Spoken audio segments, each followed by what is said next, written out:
Hi, this is Belinda with Home Gardens to Go, teaching you more about square foot gardening. I had a question from Kate. She said, I seem to be collecting a lot of seed packets and I'm not sure how to keep them organized. And also, when I plant my seeds, what's a good way to identify them and to know what I've planted?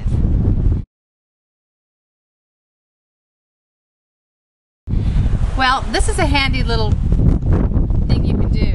Just get some craft sticks and a Sharpie and just write on the stick, beans.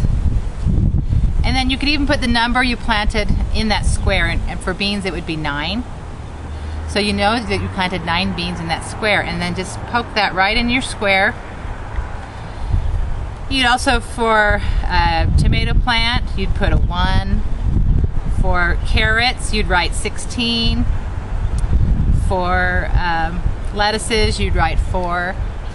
And so that can give you a real nice organized look to your garden, and you know where you've planted every vegetable, and you know how many should be coming up there.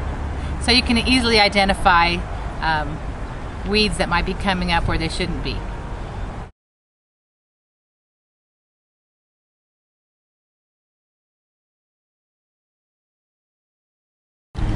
As far as organizing your seeds, I've come up with a little system that might be helpful to you. And I've just got a shoebox size plastic container with a nice snapping lid. And what I've done is I just have gone ahead and done my spring and fall seeds in one section, and then my summer seeds in another section. And I like to keep them organized. For me, I like to do it that way. These are my cool weather seeds here, and these are my warm weather seeds here. And my cool weather, of course, I can do in the spring, and then also again in the fall. And then my warm weather will be during the summer. So what I've done is I've taken, I've also put them in alphabetical order. And so that everything that starts with B, I've put in this B, broccoli, and that's of course in the spring. And you can see that I put in a little silica packet in there, because that'll keep, keep the air out. And then I've put a Ziploc bag, and I keep this entire container in my fridge, and it keeps it really organized. So, and then under C, I've put carrots and cilantro and all of my cool weather that are start with C. And I've just done that in this little box, and I've been able to fit all my seeds in here, and I have a lot of seeds because I do love to buy them and collect them.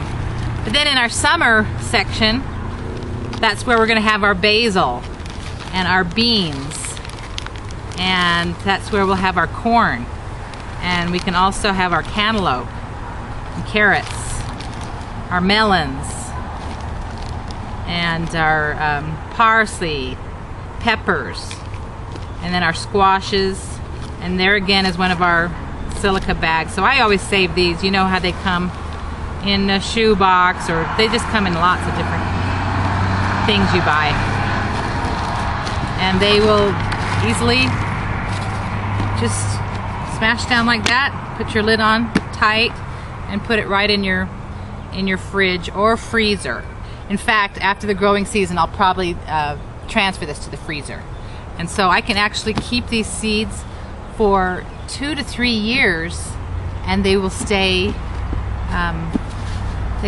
fresh. And if you have any question about a seed that you think might be a little too old, you can always try to sprout it right in your kitchen on some wet paper towels, and you could test it that way and see if it's still got some potency to it.